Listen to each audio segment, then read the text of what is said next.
오늘은 음악가 홍남파의 얘기를 해볼까 합니다. 그의 본명은 후자 돌림의 홍영후고 남파는 아호입니다. 이 아호를 지어준 사람은 그 아버지입니다. 아버지는 한글 성서 번역에 관여할 정도의 초기 기독교인이었습니다. 그래서 홍남파는 어려서부터 서양 음악의 세례를 받게 되죠. 지금도 남아있는 세문안 교회에서 홍남파는 성가대를 하고 바이올린을 배웠습니다.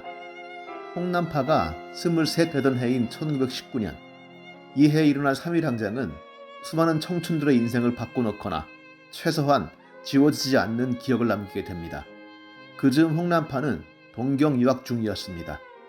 그는 28 독립선언에 가담했을 뿐 아니라 자기 몸보다 애지중지했던 바이올린을 저당 잡혀 마련한 돈으로 독립선언문을 찍어내는 등 적극적으로 만세운동에 가담했다고 합니다. 그러나 그는 천상예술가이지 투사는 못됐습니다. 1931년 나이 30 즈음의 홍남파가 조선일보에 쓴 글을 보면 일종의 애늙은이의 회한 같은 게 느껴집니다. 부형이 먹여주고 입혀주고 학자금까지 대어주며 공부시키는 것을 다소곳이 달게 받았던들 연희전문학교를 제1회로 졸업했을 것이요. 세브란스를 그대로 꾹 참고 계속만 했더라도 지금쯤 의학박사 한 개는 받았을지도 모르는 일이다. 모처럼 들어갔던 동경의학교만 하더라도 만세통에 튀어나오지만 않았던들 관리학교란 큼직한 간판 밑에서 큰 길을 횡보했을 것이다. 쉽게 말하면 뻘짓하지 않고 공부했으면 잘 됐을 텐데 이 소리가 되겠죠. 하지만 그 질풍노도의 20대였던 1920년 그가 남긴 작품 가운데 가장 인상적인 노래, 멜로디를 짓게 됩니다. 봉선화. 1919년의 질풍노도는 수천 명의 희생과 결단을 낳으며 잦아들었습니다. 홍남파 역시 생각이 많았을 겁니다.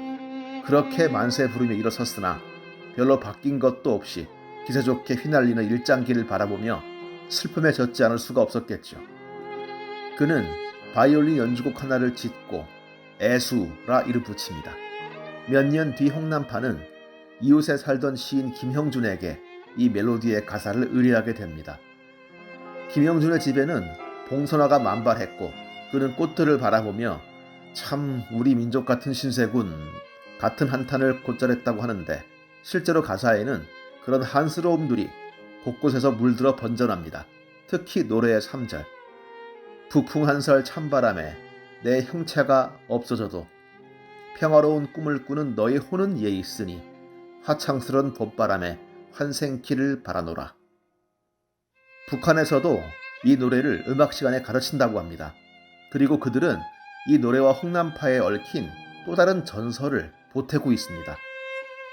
일본 유학을 중단하고 돌아온 홍남파는 고향에 내려갔는데 울적한 심사를 달래고자 바이올린을 켰습니다. 그런데 이웃에 살던 봉선이란 처녀가 찾아옵니다. 오빠 바이올린 소리도 이제 다 들었습니다. 마지막으로 한 곡도 들을 수 있을까요? 홍남파에게 글을 배웠고 노래를 익힌 홍남파를 오빠처럼 따르던 그녀는 아버지가 돌아가신 뒤 무너진 집안을 먹여 살리기 위해 방직 공장에 팔려가야 한다고 했습니다. 17살에 공장에 팔려가야 하는 슬픈 소녀에게 들려준 마지막 바이올린 연주곡. 그게 연주곡 애수였다는 겁니다. 북한은 그렇게 이 노래를 가르치고 있습니다. 남쪽에선 들어본 적이 없는 북한의 전설이 얼마나 신빙성 있는지 모르겠습니다.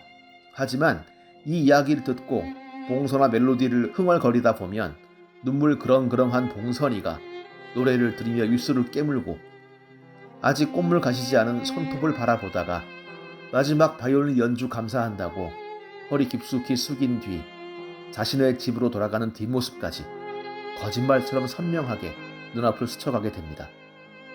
그리고 이 노래는 한국인 모두에게 사연 많은 노래가 됩니다. 1948년 10월 제주도 출동 준비 중이던 14연대에서 반란의 총성이 울렸습니다. 여수와 순천이 좌익들에게 점거되고 한국 정부군이 다시 좌익들을 소탕하고 여순 지역을 장악하는 과정에서 엄청난 인명피해가 났습니다. 여수를 장악한 좌익들이 우익인사들을 끌고 와 처형할 채비를 갖춥니다. 그때 좌익 봉기군 하나가 죽기 전에 노래 하나씩 해보라고 말을 건넸습니다. 그러자 우익 항만노조 조직위원장 김창업이 담담히 노래를 부르기 시작했죠. 울밑에선 봉선아야 네 모습이 처량하다. 좌익들의 시간은 며칠 가지 않았습니다. 이젠 진압군의 시간이었습니다. 그리고 가족을 잃은 우익들의 눈에도 핏발이 섰죠. 그 와중에 인기 많고 다정했던 순천여중 음악선생 김생옥이 걸려들었습니다. 죽음을 앞두고 김생옥 역시 이 노래를 부르기 시작했습니다.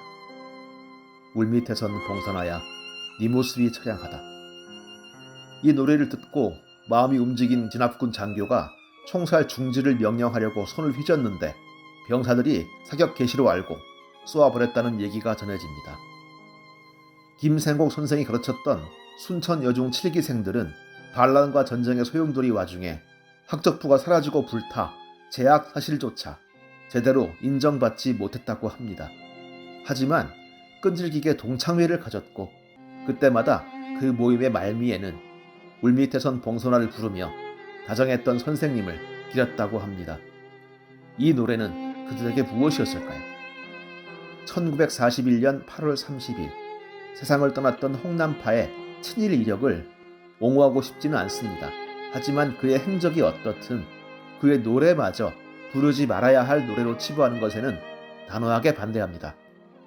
봉선화는 홍남파만의 노래가 아니며 수많은 봉선이들의 노래였고 좌익의 손에 죽는 우익단체 간부와 대한민국 정부군에 의해 총살당하는 좌익으로 몰렸던 교사의 노래였기 때문입니다.